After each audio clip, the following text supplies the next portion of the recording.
पत्र लिखकर गंभीर आरोप लगाए हैं। बड़ी खबर देहरादून से आपको बता रहे हैं, बीजेपी के खिलाफ काम किया जा रहा है। चुनाव प्रेक्षक को हटाने की मांग प्रदेश अध्यक्ष ने की है। तो बड़ी और अहम खबर देहरादून से आपको बता रहे हैं, जहां बीजेपी के प्रदेश अध्यक्ष महेंद्र भट्ट ने चुनाव आयोग को चुनाव प्रेक्षक के संबंध में पत्र लिखा है और चुनाव प्रेक्षक पर गंभीर आरोप लगाए हैं। बीजेपी के खिलाफ काम किया जा रहा है, ये बड़ा आरोप उन्होंने लगाया। चुनाव प्रेक्षक को हटाने की मांग जो है बीजेपी के प्रदेश अध्यक्ष की तरफ से की जा रही है।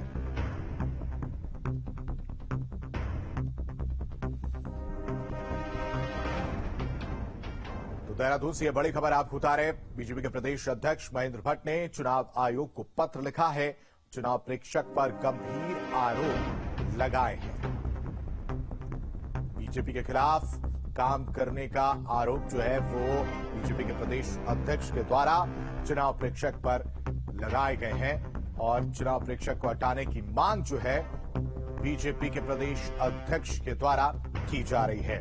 तो लगातार देहरादून से ये बड़ी खबर आपको बता रहे हैं, जहां बीजेपी प्रदेश अध्यक्ष यानी कि महेंद्र भट्ट ने चुनाव आयोग को एक पत्र लिखा है और इस पत्र में चुनाव प्रेक्षक पर कई गंभीर आरोप जो है बीजेपी के प्रदेश अध्यक्ष महेंद्र भट्ट के द्वारा लगाए गए हैं। बीजेपी के खिलाफ काम किया जा रहा है, साथ ही साथ चुनाव प्रेक्षक को हटाने की मांग जो है वो की जा रही है। तो महेंद्र भट्ट ने चुनाव आयोग को पत्र लिखा है। लगातार आपको बताया कि 24 का चुनाव होना है और उससे पहले बागेश्वर का भी उपचुनाव होना है। उससे पहले ये एक बड़ा गंभीर आरोप देखने को मिला है। चुनाव प्रेक्षक पर गंभीर आरोप जो है बीजेपी के प्रदेश अध्यक्ष ने लगाए हैं। इस खबर पर ज्यादा जानकारी के साथ अजीत सिंह राठी हमारे साथ जुड़े हैं। अजीत, बीजेपी प्रदेश अध्यक्ष ने एक पत्र लिखा और उस पत्र में चुनाव प्रेक्षक पर गंभीर आरोप लगाए हैं। क्या कुछ उस पत्र में इसके अलावा और जिक्र है? क्या बीजेपी प्रदेश अध्यक्ष की तरफ से बात कही गई है?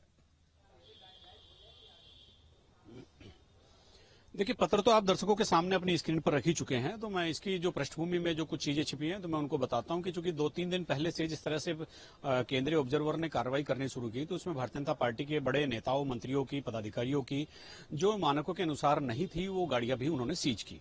इसके अलावा कुछ दूसरे ऐसे संसाधनों की बरामदगी चुनाव प्रेक्षक ने की है जो चुनाव के समय नहीं होनी चाहिए। इसके बाद ऑब्जर्वर के आदेश पर वहां के बागेश्वर के कोतवाल को निलंबित भी किया गया है, क्योंकि प्रेक्षक ने माना है प्रथम दृष्टया कि किसी भी तरह से पुलिस ने अपना काम बहुत मुकम्मल तौर पर नहीं किया है। तो इंस्पेक्टर को भी, वहां बागेश्वर कोतवाल को भी सस्पेंड कर दिया गया कल सुबह। और उसके बाद गाड़ियों के सीज होने का और तमाम ऐसी गतिविधियों को रोकने का जो चुनाव को एक दूसरी दिशा में ले जाती हैं, उनको सबको बरामद करने का सिलसिला जारी रहा। इससे भारतीय जनता पार्टी के बड़े नेताओं में बड़ी नाराजगी थी। तो शाम को प्रदेश अध्यक्ष महेंद्र भट्ट ने भारत के मुख्य निर्वाचन आयुक्त को एक पत्र लिखा और उन्होंने एक गंभीर आरोप लगाया कि जो ऑब्जर्वर हैं वो कांग्रेस के सक्रिय सदस्य के तौर पर काम कर रहे हैं और उनकी पार्टी की जो कार्यकर्ता हैं उनको प्रताड़ित किया जा रहा है। वहीं कांग्रेस का इस मामले में कहना है कि भारतीय जनता पार्टी हार को देख करके हार की आशंका से बौखलाई हुई है और इसीलिए केंद्रीय पर्यवेक्षक की शिकायत की जा रही है। तो इस पूरे मामले को लेकर के दोनों दलों के बीच लगातार सियासत हो रही है और फिलहाल परीक्षक तो अपनी जगह वहीं काम कर रहे हैं। रात एक भारतीय जनता पार्टी का एक प्रतिनिधिमंडल यहां मुख्य निर्वाचन अधिकारी से देहरादून में भी मिला था और उन्होंने ऑब्जर्वर की शिकायत की थी। चूंकि ऑब्जर्वर आप जानते हैं एक सिस्टम होता है और उसको केंद्रीय निर्वाचन आयोग ही नियुक्त करता है, वही भेजता है, तो राज्य के हाथ में कोई किसी तरह की कोई गुंजाइश काम करने की नहीं होती।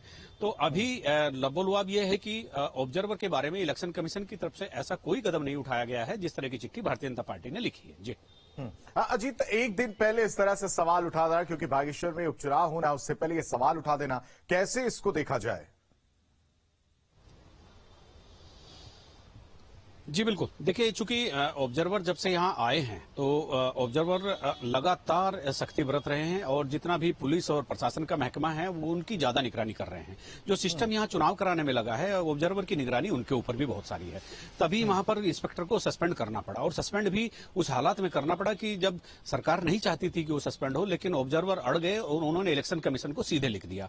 जब वहां से डायरेक्शन जारी हुआ तो इंस्पेक्टर को सस्पेंड करना पड़ा। तो ये एक ऐसी चीज हो रही है कि अब चूंकि ऑब्जर्वर रेगुलर यहाँ नहीं रहते हैं, चुनाव के समय आए हैं और इस तरह की कार्रवाई हो रही है, तो भारतीय जनता पार्टी का ये कहना है कि ये कार्रवाई लगातार एक तरफा हो रही है और हमारे ही लोगों को प्रताड़ित किया जा रहा है, हमारे लोगों की गाड़ियां पकड़ी जा रही है। जबकि अगर 3-4 दिन पहले का आप वाकया देखेंगे और थोड़ा सा पीछे जाएंगे तो लगातार कांग्रेसियों की गाड़ी भी पकड़ी गई है, उनके गाड़ियों में शराब पकड़ी गई है और तमाम ऐसी चीजें हुई है जो ऑपरेशनल कार्रवाई के अंतर्गत आती है। लेकिन फिलहाल चूंकि ये विवाद प्रेक्षक को लेकर हो गया है और भारतीय जनता पार्टी का यह आरोप है कि वो लगातार कांग्रेस के सक्रिय सदस्य के तौर पर काम कर रहे हैं, इसको प्रमाणित किया जाना तो एक बहुत मुश्किल बात होती है। जो कार्रवाई हुई है उनका उस तरह का कोई डॉक्यूमेंटेशन भारतीय जनता पार्टी ने अपने चिट्ठी में नहीं लिखा। आप नजर बना के रखिए, आगे भी आपसे अपडेट लेंगे, कुछ और खबरों पर हम आपसे अपडेट लेंगे। फिलहाल आप